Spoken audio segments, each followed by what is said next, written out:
This is Jill Dougherty with a special announcement for KennanX listeners. Things are changing quickly in and around Russia, and to keep on top of that, we're revamping the KennanX podcast. Beginning in April 2022, you can look forward to new guests, new music, and new angles of analysis. But don't worry, I'll still be here as your guide on our never-ending quest to understand Russia, Ukraine, and the surrounding region. Watch for our KennanX season premiere next month, when I'll speak with some of Russia's most talented journalists who are now working in exile after the Russian Federation shut down most independent media and passed a new law criminalizing reporting on Russia's war in Ukraine. I'll ask them, how can they preserve that connection with their readers and listeners back in Russia? And what does this mean for the future of journalism in Russia? To tide you over until then, today we're sharing something a little different. The following episode is a re-release of the audio from a conversation on March 14th between Wilson President and CEO Mark Green and Baroness Ashton, the European Union's first High Representative for Foreign Affairs and Security. They discuss the impact that Russia's war in Ukraine is having on Europe, and Baroness Ashton offered insights from her personal encounters with Russian President Vladimir Putin. We hope you'll enjoy their conversation, and we'll be back soon with more KennanX.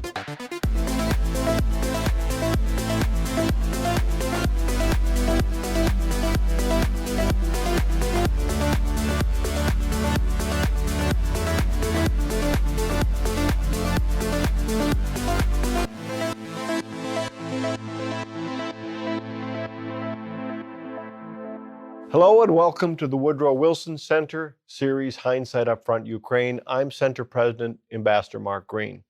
Through Hindsight Upfront, we try to apply informed analysis and lessons learned in real time as history is being made. So far in this series, we've analyzed the history and policies leading up to Russia's invasion with top thinkers like Bob Zoellick and Michel Flournoy. We've looked at the regional response to Putin's early saber rattling with German Minister of State Linder and Turkey's ambassador to the U.S. We've analyzed American efforts at deterrence with policymakers on both sides of the aisle. You could see these interviews as well as a whole treasure trove of analysis by going to our website, wilsoncenter.org, Hindsight Ukraine. There you can access the great work by our scholars as well as some of these programs. Today we explore two key questions in the Ukraine crisis. In simple terms, just who is Vladimir Putin? And secondly, how has his unprovoked invasion reshaped European attitudes and policy? And we have just the right person to help us take these topics head on. Baroness Ashton is the Wilson Center's Bank of America Distinguished Fellow. She is the former Vice President of the European Commission and former High Representative of the European Union for Foreign Affairs and Security Policy. And she has met face-to-face with Vladimir Putin as much as any Western leader. So, Baroness, Kathy, welcome back to the Woodrow Wilson Center. Thank you, Mark. It's great to be here. It's really good to have you. So the question I want to start with, I read a piece in the last couple of days that said Vladimir Putin isn't mad, but he's angry. Do you agree with that? Is he mad? Do you agree with that characterization? So I think he's certainly angry. And one of the things that I know about him is that he has always looked backwards to a nostalgia, to a time when, in his view, Russia was a nation that was taken more seriously, respected better, and has regretted and been angry about the fact that, in a sense, they've been sort of pushed into a corner and ignored. And he wants to see a great Russia again, and he wants that to be the legacy that he leaves behind. So his anger is about seeing countries around him that he believes should be either part of Russia or certainly look to Russia, making decisions about their own future that mean that they've chosen a different path. So definitely angry. So, but he isn't mad. He isn't unstable. Is this a consistent theme in his life and career? I think there's definitely been a level of consistency to this. What has happened over these years when we've had a pandemic that's meant people are distanced from each other, are not able to have the conversations in person that they did have, to travel as they would have done. There is a sense that leaders can lose touch with what's going on, can delude themselves that things are different. So it's not madness, but there is, in my view, a real possibility that he's not seeing the world as he should be seeing it, but seeing it through a prism that he has chosen or that he has been got himself into over these last years. So do you think he fails to understand the West, or he does understand the West and he's afraid of the West? I think he's afraid of democracy. I think what he sees as countries move towards and choose a democratic future are the prospects of what that would mean for his own country and for his own position and for the people around him. He sees that that means a free press. He sees that that means a mixed economy. He sees that that means alternate possibilities for who could be elected to lead a country. He sees that as parliamentary debate. He sees all the things that we recognize as the underpinning of democracy, the interwoven mesh from civil society to the way the justice system works. And I think he fears that. It's always difficult to separate fact from fiction and rumor and such. There are rumors, and we hear this even from well-placed officials in the U.S., that he has truly isolated himself from the West, doesn't even have a bank account, and is isolated from nearly every aspect of those tools, technologies, and freedoms that we associate with the West. Do you buy that? Do you think that's true? Well, officials in the administration know a lot. And of course, you are getting intelligence all the time, including about what's happening with him. It's not so unusual when you travel the world and meet leaders from different countries to see people that you can tell long ago forgot what it was like to drive a car or to use a bank account or to, buy something for themselves. So removal from the realities of day-to-day life is not such an unusual thing. And somebody with that kind of position, an autocratic leader, is perhaps going to be even more so. So when we look at the early steps that, obviously from our perspective, the Biden administration, but that Europe took in an effort to deter, were they doomed to fail? I mean, was this something that right from the get-go, Putin had his mind made up, and it didn't really matter what the U.S. or what the UK and Germany and France did in terms of the economic sanctions, Putin was going to be moving forward? I think it's pretty clear from what he has written and what others have written, including his foreign minister, that they were not going to be deterred by financial sanctions or economic sanctions, certainly in the beginning. I don't think they anticipated the strengths of those sanctions, nor did they expect the unity within Europe, the transatlantic relationship, and indeed across the world, where we've seen all kinds of countries and organizations move to either suspend or remove their relationship with Russia. I don't think he anticipated that. And so we will not yet see the results of those sanctions because, as we know, it takes time for them to bite and it takes time for them to be really put in place. I think they will have an effect. So maybe in some ways he confuses Western chatter and debate and all that we all go through with weakness in terms of Europe pulling together and NATO pulling together. There was something I read some time back that I thought was interesting. Margaret Thatcher, when she was asked about that succession of Soviet leaders, Andropov and Chernenko and such, and the reporter said, "Are you saying that they're evil?" And she's saying, "No, not at all. They have never experienced freedom. They don't understand freedom." And that's what happens with leaders like that. Is that similar with Putin? Do you think he doesn't understand that the debate that we may have is a sign of strength and not a weakness, that when moments arise, catalyzing events like Putin's moves, we put things aside and join together? It's really interesting, because when you talk to leaders, not just obviously the leader of Russia, you often find that they can't quite believe that the press is free. They assume, for example, that if they read something in the Washington Post, that it's bound to have been put there by the government. That if you watch something on television, that's going to be a government message. It can't possibly be a message from a journalist on the ground who's telling it like it is. Or they will argue with you that surely you can control your press. There's an expectation that if necessary, you can persuade the press to do what you want. Recovering politician, if only. If only, indeed, if only. And so, that's not just a problem for President Putin, it's a problem that I've encountered before in different parts of the world. There is a different mindset if you've not grown up with the kind of freedoms that we enjoy and occasionally endure in our lives. And I think it's hard to kind of relate to our experiences from their experiences.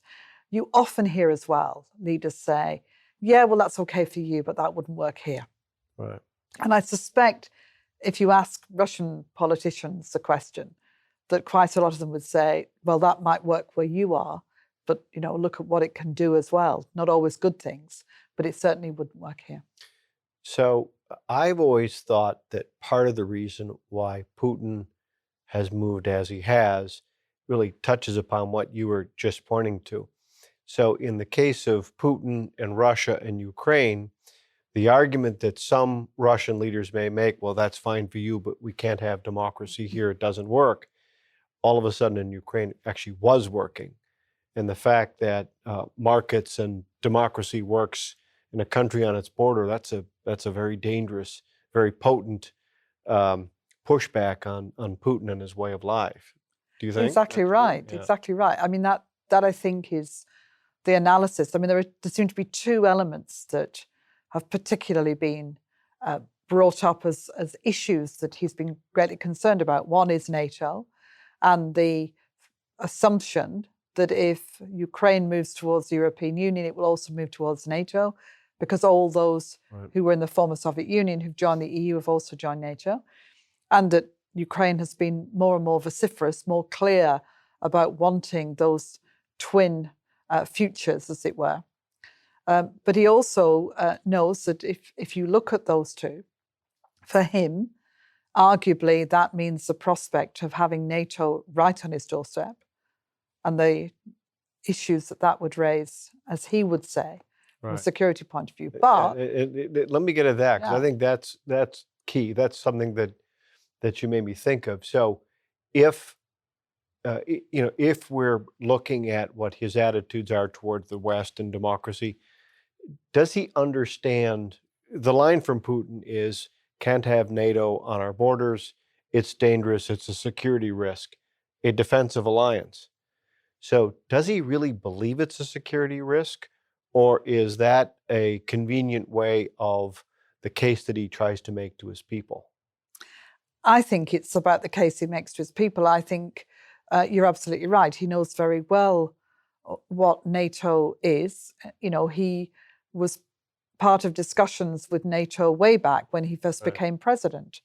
And in those discussions, he understood very well, and the Partnership for Peace was about talking to Russia and so on. All sorts of possibilities were available, if you like, for the dialogue that needed to take place between NATO and Russia. So I don't think it's the real reason behind what's going on. But it's, of course, something that he can use to say, well, look, we'd have all of these missiles lined up on our border. So let's get to the gossipy part of the interview. Vladimir Putin, what's he like? Is he charming? Is he arrogant? Is he funny? What's Vladimir Putin like? So he's somebody who leaves you in no doubt that he's the most powerful person, in his view, in the room. And certainly on the Russian side of any discussion, there he is. He's often noted for being late to meetings, the entrance. And although he doesn't make a grand entrance of any real kind, there's no question that by turning up when he chooses to, he's look at your watch, and he wants you to be looking at your watch. Well, he keeps people waiting for hours on occasion, or he'll shift the timing of a meeting. I've been in Russia waiting for meetings to start, only to discover that something has come up and he will be several hours later for our meetings. That's not unusual. So he uses time very clearly to his advantage. He often in a meeting will appear to only be half listening, but he never misses anything. And I've seen him kind of pick up on things where if it's a conversation where perhaps the thing that you've just said is the thing that you are least confident about, that will be the one he remembers and asks you about. So he's very observant and very clear, and he puts across what he wants to say very clearly, very to the point, and absolutely determined to get his message across. I've had some people describe his abilities as those of a predator. He can sense weakness and sense opening, and that's what he focuses on. I think that's right, but it's not predator in the sense of, trying to attack you. It's much more about what you say and what it is that he's kind of focusing on. In my experience, I was often talking about the Iran nuclear negotiations because obviously he was talking to the presidents of Europe directly. I was there as the foreign minister level, but I would be asked to talk about that. And on that subject, we were all on the same team, as it were. So it was a different conversation. And one saw the slightly different side of him in that context. But no question, he was always listening, always aware of what was being said, and always determined to get his points across and pick you up on the things that he thought you were less sure about. You tell jokes? Does he make small talk? Some small talk, for sure. I don't remember jokes, but then that's maybe just be I don't remember, or more likely that not that kind of meeting. Right. Certainly, he was courteous. He would, we would often be meeting where there would be dinner or food involved, and there was always an attempt to have a reasonably pleasant atmosphere. But these occasions could also turn into an opportunity for him to get his case across very, very pointedly, and for him to show that he didn't really see why we thought, in this case, the European Union was, in a sense, a partner. Interesting. Of course, he makes a big show to his people of riding, shirt off, bareback on horses, very much the He-Man image. Does he try that same thing with his foreign guests, or is this for domestic consumption in Russia? I think that's for domestic consumption. Again, you don't need to be in any doubt that he's the most powerful person coming into the room in the Kremlin, or when he arrives off his plane to a meeting that you're having with him, or indeed at an event where he will be present. We all know when he's there. You had mentioned something earlier that I think is fascinating. European attitudes, and that Putin may have underestimated how well NATO, Europe, the transatlantic alliance would hold together in the face of the steps that he's taken.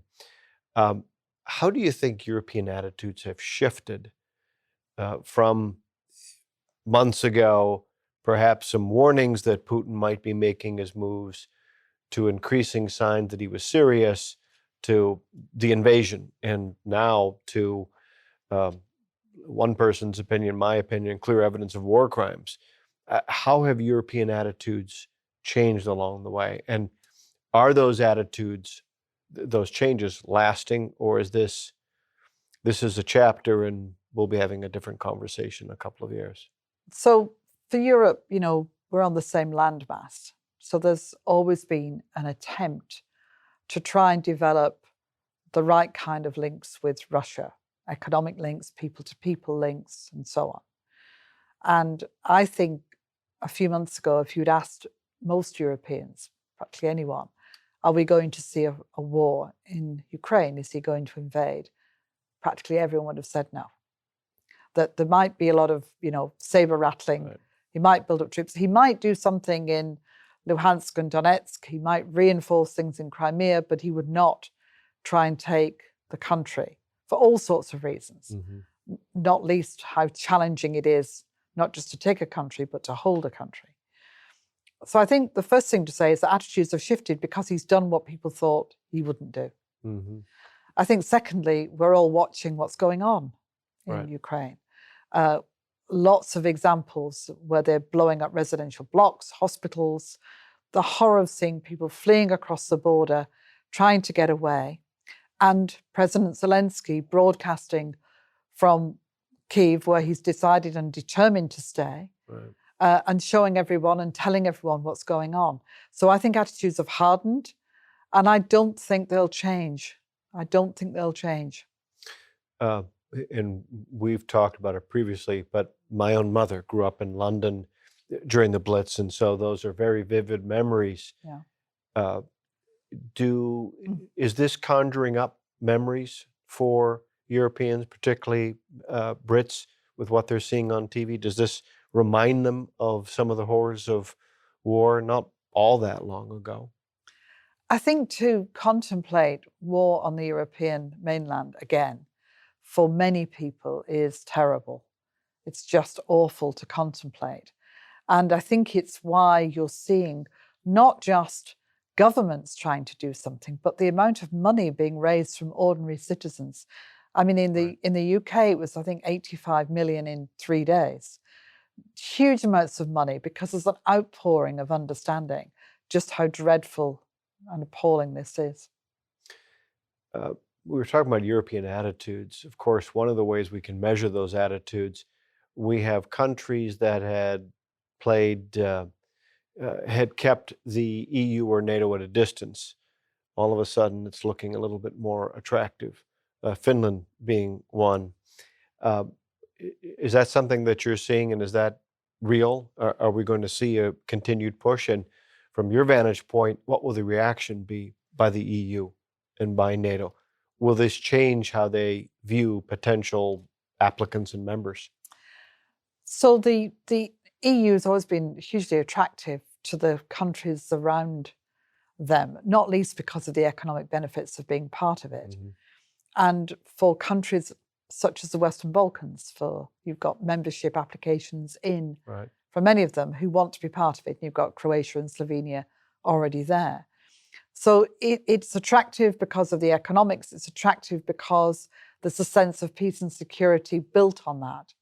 And then next to that, you've got NATO and the alliance that is defensive, that is there to support people, and Article 5, which is the guarantee to each that we stand together. So I think what we're going to see in the future is an increasing understanding that these groupings of countries willing to pull together, willing to stand together, is the way forward when confronted with the kind of aggression that we did not expect to see again. And having seen it again, I think it will affect both how these two organizations develop, but also how people view them as being the potential shelter or the sustainability for not just a military alliance and an economic alliance, but for the values that we hold. So some of the countries that are looking to join NATO, again, point to countries like Finland, do we think that will continue and they will actually join NATO? And would you agree that that may be the most significant way to frustrate Vladimir Putin, is to not only see him fail in keeping countries like Ukraine from looking westward, but to actually see NATO grow in stature and actually in scale and scope? Well, I think he didn't expect that the consequences of what he's done would be that NATO and the European Union would be stronger. He thought, I'm pretty confident, that they were weaker, certainly the EU, that they would be in disarray, that they would not be able to agree. And he thought that there was less cohesion in NATO for all sorts of different reasons. And what he's found is the opposite. I don't know if in the end, countries like Finland will decide to join. They will have to make a decision. There are lots of reasons why they, in historical It isn't terms, a light switch going on and off. And yeah. Right. But you can see why this has made them think about it and why that debate is going on, even if the conclusion of it ends up being that they prefer not to. I don't know. But you will inevitably see countries now saying, actually, we need to now contemplate more with a kind of eye to the future as well as to the present, what we should be doing, and indeed whether we should be becoming part of either the European Union or NATO. There's a lot of talk about Vladimir Putin's sense of history. As we all know, he has a sense of Russian aggrievement, numerous grievances in his mind, but also his own place in history. First off, do you think that's true? And then secondly, then if 2 million Ukrainians are on the move and fleeing, and if in fact the stories are getting out there about the terrible atrocities, truly inhuman atrocities, can that really be the sense of history that he wants? Can that really be, how he wishes to be remembered? Not just a Russian leader, but Stalin, right? Or Hitler. So that sense of history, what do you think? I think he definitely has a sense of history and the historical way that Russia was, that this was a great empire. I think that's how he wants it to be seen now, a serious country taken seriously. And he wants to have huge influence over the countries around him. And we've seen that with what's happened in Belarus, and we've seen that with Kazakhstan and others, where Russia's playing the role of being, as he would see it, his words, the peacemaker, in that sense, not our words. But he doesn't. But I don't think he thought. It's hard because getting inside his mind is very difficult. Right. But I don't think he anticipated that this would be what would happen. I think he either anticipated there would be little resistance in Ukraine, that President Zelensky would leave, that he would very quickly be able to put in a government that suited him, and that he wouldn't need to have Russian troops in there for very long, and that the West would kind of accept that because there would be limited loss of life and because we wouldn't be able to find ways to come together and oppose it. I guess that's what he thought would happen, but I don't know. He must have contemplated with his the people around him, with the advice he got, that this could be where he would be. Is he getting advice? I don't know. Yeah. So, respected, maybe feared, those would be things that he could live with. Hated? Despised? Yeah, it's difficult. I mean, a lot of this will, of course, come down to domestic politics and the domestic audience. And presently, people are being cut off from sources of information. Right. But as wounded soldiers come home, as information comes back into Russia, as those who died are returned, and as people keep in touch with their relatives and friends in Ukraine and elsewhere, then information, as we know, seeps into communities and spreads like wildfire. And I think that is going to be of enormous significance, because that, in a sense, is where the legacy comes from. So I saw something the other day. The polling in Russia still shows him quite popular and popular support for what he's doing. But of course, they don't know what he's doing. Polling shows that they believe they're liberators and they're therefore doing a worthy cause. But maybe it's true that works fine if it's over in a weekend and everybody comes back and you have a few beers. But here, as people don't come back or come back maimed and wounded, and certainly as human beings traumatized, you can't help but be traumatized, that's when the undoing comes. Is it perhaps his calculation that he can score victory before the chickens come home to roost? I think he certainly started from that. I find it hard to imagine that this is where they wanted to be, because things are not going well, right? And that he thought this would be a quick get into Ukraine, Zelensky disappears, take Kiev, put in the government, leave. I mean, Right. bluntly, with, the victory parades and so on to follow. I don't imagine that this is what they thought would happen. Yeah. And so he will be approaching, how he is seen from that perspective. The fact that they're cutting off so much information flow is an indication that they don't want people to hear the truth and to find out what's going on, because they're worried about what that would mean. That as long as they can just put out their version of events, that it's Ukrainian forces that are creating the damage, they are there as liberators, then of course their popularity will remain relatively high from those who either choose to believe it or have no other sources to disbelieve it. But that will change. So what do you think the lasting, I'm setting aside for a moment the humanitarian catastrophe, the lasting impacts are for European politics? So 5 years from now, 10 years from now, how do you think all of this will shape the future of European politics? So I think you will find Germany playing a much stronger role.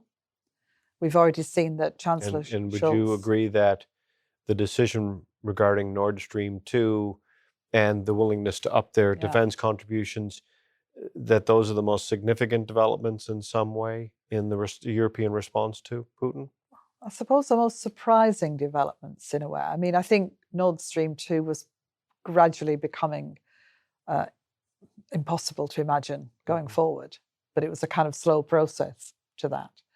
But certainly for Germany to dramatically change its position on defence spending is an indication of just how seriously they take this. This is a new government and a new chancellor, and this has happened within a very short time of his election. So you become chancellor, and oh, by the way, Vladimir Putin's coming. Right. I mean, and as a new chancellor, you're holding a coalition government together in extraordinary circumstances, and you're also trying to read your own public opinion from a position of being new in the job.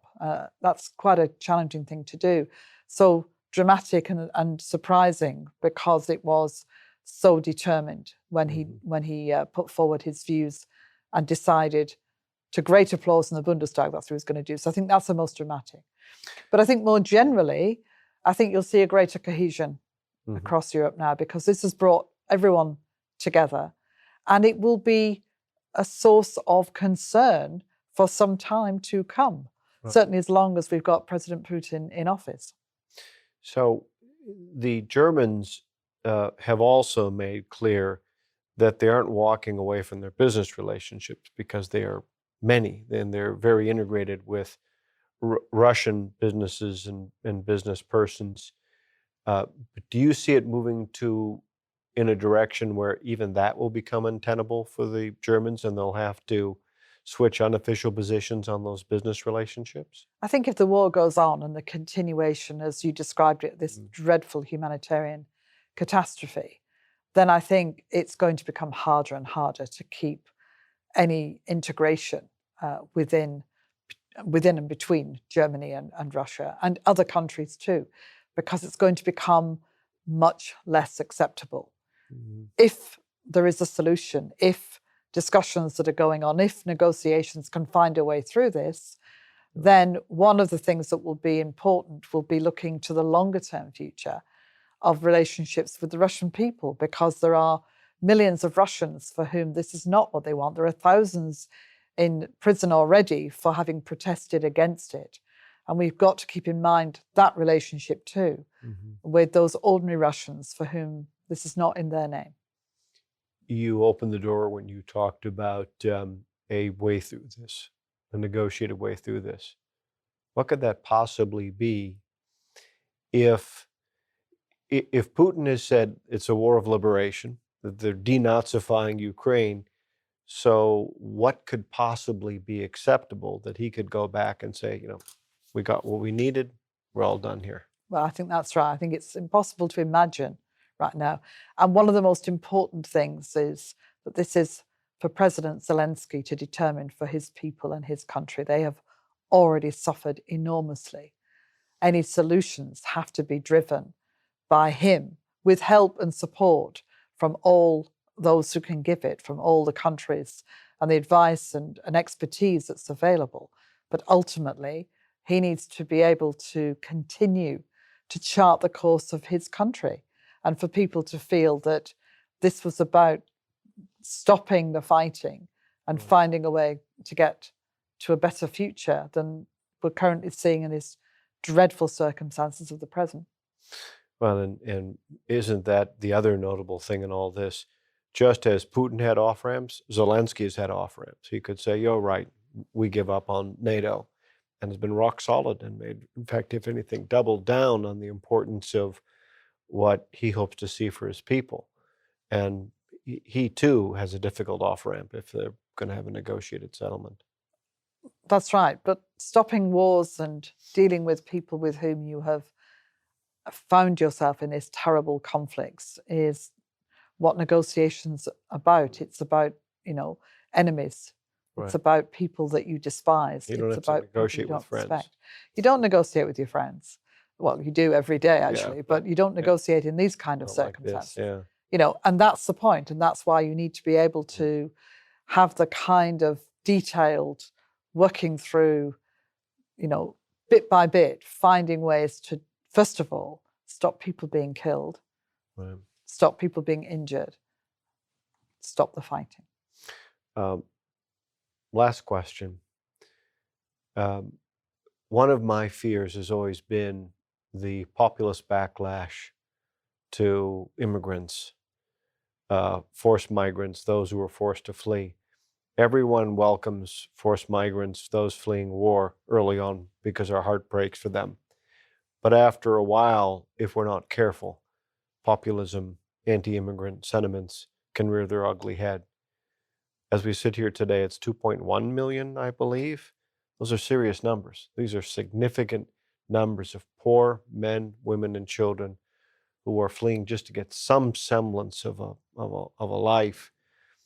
But that's going to change those dynamics as well. And isn't there a risk there, if we're not careful, that could be a result of all this? I really hope not. Yeah. And I really hope that because of the way that people have been received and welcomed, that there is an understanding that this could be for the longer term. People fleeing conflict and war, and you know this better than anyone, they don't want to be in your country. They want to be at home, right. And they want to get back home. But while they're with you, they need opportunities. They need education for kids. They need jobs. They need to be able to feel the dignity and respect of being able to participate in the societies they find themselves in. But we have a lot to do in this conflict, and I would argue conflicts across the world, to really work out strategies and plans for how we welcome and how we support and how we recognize and understand the needs of those who flee, and who flee particularly conflict and war, and help them to get a better life and help them eventually, hopefully, to go home.